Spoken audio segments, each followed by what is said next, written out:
గురుభ్యో నమః.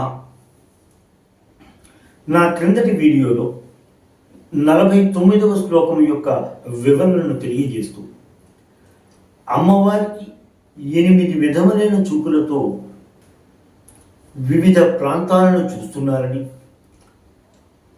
చూస్తూ ఉంటారని, అలాగ చూస్తున్నటువంటి ప్రాంతము ఏ విధమైన చూపులతో ఎక్కువగా ఏ ప్రాంతాన్నైతే చూశారో, ఏ ప్రాంతము మీదైతే ఎటువంటి చూపులు పడ్డాయో ఆ ప్రాంతానికి ఆ పేరు వచ్చింది అన్న విధంగా శంకర భగవత్పాదులు ఈ శ్లోక రచన చేసినట్టుగా మనము గ్రహించుకోగలం. విశాల అంటే ఎక్కువ దూరముగాను అన్ని దిక్కులను చూసగలిగేటువంటి చూపులుగా చెప్తూ, అటువంటి చూపులు ఏ ప్రాంతము ముందు పడిందో ఆ ప్రాంతము విశాల నగరముగా ప్రఖ్యాతిగాంచింది అని చెప్పారు శంకర భగవత్పాదులు.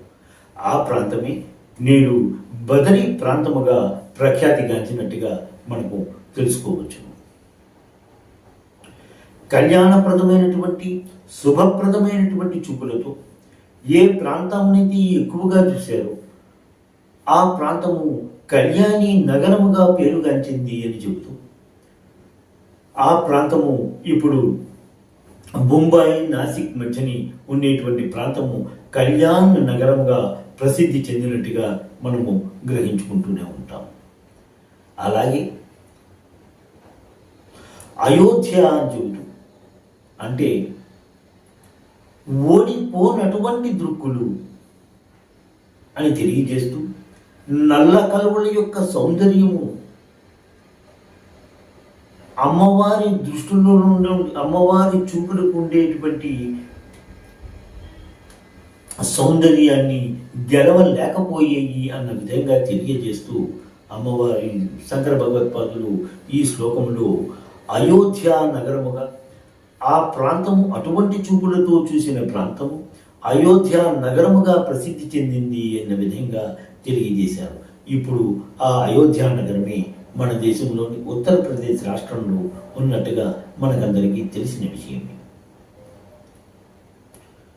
కరుణాపూరితమైనటువంటి రసధారణకు ఆధారముగా ఉండేటువంటి చూపులతో ఏ ప్రాంతాన్ని అయితే చూసిందో ఆ ప్రాంతాన్ని ధార్ ప్రాంతముగా ప్రసిద్ధి చెందినట్టుగా మనము గ్రహించుకోవచ్చు.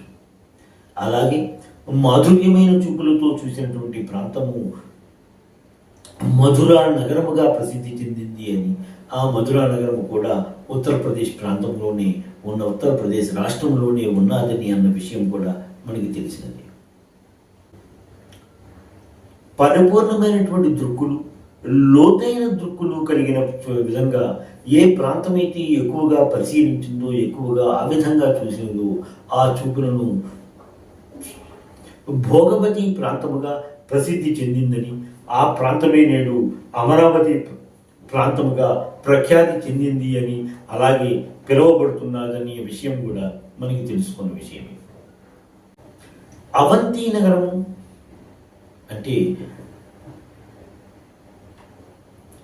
ఇతరులకు రక్షణ కలిగించేటువంటి ప్రాంతం, అలాగ రక్షింపబడినటువంటి ప్రాంతము, అటువంటి చూపులతో చూసినటువంటి ప్రాంతము అవంతి నగరముగా ప్రఖ్యాతిగాంచిందని, అది నేడు ఉజ్జయినిగా ప్రసిద్ధి చెందింది అన్న విషయం కూడా మనం గ్రహించుకుంటాం. చూపులతోనే విజయాన్ని ప్రసాదించగలిగేటువంటి చూపులు, అటువంటి చూపులతో ఏ ప్రాంతాన్నైతే ఎక్కువగా చూసిందో అటువంటి ప్రాంతాన్ని ఈ విజయానగరముగాను ప్రసిద్ధి చెందినట్టుగా మనము గ్రహించుకుంటూ ఉంటాం. ఇలాగా అమ్మవారి యొక్క 8 విధములైనటువంటి చూపులు ఏ ప్రాంతములందు ఎక్కువగా ప్రసరించాయో ఆ ప్రాంతానికి అటువంటి నగరముగా ప్రసిద్ధి చెందింది అన్న విధంగా ఈ శ్లోక రచన జరిగినట్టుగా మనం గ్రహించుకుంటూ ఉంటాం. సాధారణంగా చూపులు అనేవి పరిస్థితిని బట్టి, మనిషి యొక్క ఉద్వేగాన్ని బట్టి మారుతూ ఉంటాయన్న విషయం మనకి తెలిసినది. కోపముగా ఉన్నటువంటి వేరే చూపులు, జాలిగా ఉన్నప్పుడు వేరే విధమైనటువంటి చూపులు, ఎదుటివాడి మీద జాలి పడినప్పుడు మరో విధమైనటువంటి చూపులు, విజయ గర్వంతో ఉన్నవాడికి వేరో విధమైన చూపులు, తప్పు చేసిన వాడికి నేల చూపులు అన్నటువంటి విధంగా ప్రఖ్యాతిగాంచిన విషయాలే కదా. మానవుని యొక్క చూపులను 8 విధాలుగా విభజిస్తూ సంక్షోభ, ఆకర్షణ, ద్రావణ, ఉన్మాదన, వశ్య, ఉచ్చాటన, విద్వేషణ, మారణ అనేటువంటి 8 విధాలుగా మానవుల యొక్క చూపులు ఉంటాయి అన్న విధంగా కూడా గ్రంథాల్లో మనకు కనిపిస్తూ ఉంటుంది. మనము సాధారణంగా మాట్లాడుకుంటున్నాడు కూడా వాడి చూపులు చంపేసేటట్టుగా ఉన్నాయి, వాడిని చూస్తేనే కోపం వస్తుంది అని, ఈ విధంగా మనము న్యాయంగా మన భాషలోనే మనం మాట్లాడుకుంటూ కూడా ఆ చూపుల విషయం గురించి మనకి తెలియజేసుకుంటూనే ఉంటాం. అమ్మవారు విశాలమైన వారిని, బలవంతులను, సౌభాగ్యవంతులను, సమృద్ధిగా ఉన్నవారిని, రక్షించిన వాడిని, రక్షణ పొందుతున్న వాడిని అందరినీ కూడా అమ్మవారు ఆవిడ యొక్క కరుణాపూరిత దృక్కులతో చూస్తున్నారు అన్న విధంగా ఈ శ్లోక రచన జరిగినట్టుగా మనం భావించుకుంటూ ఉంటాం. నిజానికి ఎవరైనా ఉన్నారనుకోండి, అతని పరిస్థితిని చూసి అందరూ జాలిపడే విధంగా ఉన్నాదనుకోండి, అయ్యో ఏంటి ఇలాగైపోతున్నాడు వీడు, ఇలాగైపోయాడు అని జాలిపడేటువంటి దృక్కులు చూపులతో చాలామంది చూస్తూ ఉన్నప్పుడు కొన్నాళ్ళకి అతను పరిస్థితి బాగుపడి ఇతరులు కూడా ఎలాగ బ్రతుకుతున్నారో ఆ విధంగా అతను బ్రతకగలుగుతున్నప్పుడు అమ్మవారిని ఏమని చెప్తాడు, అమ్మ నీ యొక్క కరుణాపూరితమైనటువంటి చూపులు నా మీద ప్రసరించి నన్ను ఉద్ధరించేవి కదమ్మా, ఎంతటి కరుణామూర్తివమ్మా నువ్వు అనే విధంగా అమ్మవారిని సంబోధిస్తూ అతను ఆరాధిస్తాడు కదా.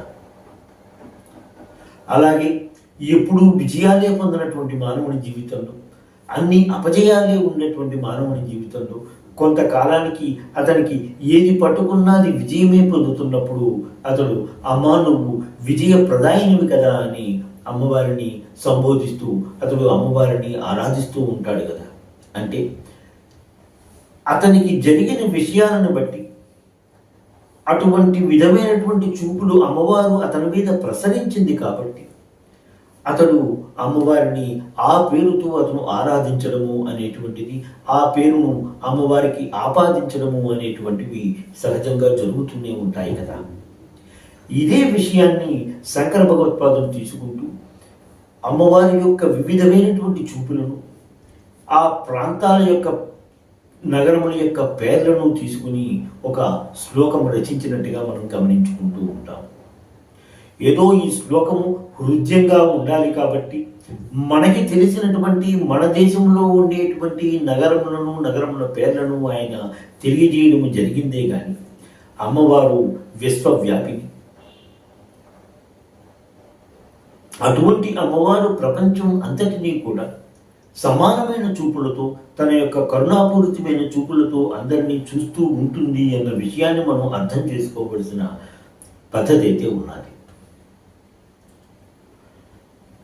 ఈ శ్లోకములకు యంత్రముగా పసుపు కొమ్ములను పొడి చేసి బాగా పొడిగా అయిన తర్వాత ఆ పొడిని ఒక పలక మీద రాసి ఆ పలక మీద ఒక సమచతురస్రాన్ని నిర్మించుకొని ఆ సమచతురస్రాన్ని 4 సమాన త్రికోణములుగా నిర్మించుకుంటూ ప్రతి త్రికోణమునందు మా క అనేటువంటి అక్షరమును లిఖించుకొని మక అనేటువంటి పదమును లిఖించుకొని ఈ యంత్రమును ప్రతిరోజు పూజ చేస్తూ ప్రతిరోజు ఈ శ్లోకమును 1000 పర్యాయములు పారాయణ చేసి పులగము తేనెలను నైవేద్యముగా సమర్పించుకొని పూజ అయిపోయిన తర్వాత ఆ పొడిని నూనెతో కలుపుకొని 15-16 సంవత్సరములు కలిగినటువంటి పిల్లి కళ్ళు కలవాడి యొక్క చేతితో ఈ సాధకుడు తన కళ్ళకు అంజనముగా పూయించుకుంటే అతను నిధి నిక్షేపాలను చూడగలడు అన్న విధంగా గ్రంథాలలో కనిపిస్తూ ఉంటుంది. 49వ శ్లోకం యొక్క విపుల భావము తెలియజేయడమైనది. శ్రీ మాత్రే నమః. స్వస్తి. ఎంతో అధ్యయనం చేసి మీకు అందిస్తున్న ఈ వీడియోలను ఆదరిస్తారని భావిస్తున్నాము. మా ఈ ఛానల్ని సబ్స్క్రైబ్ చేసి ఈ వీడియోలని లైక్ చేయండి ప్లీజ్.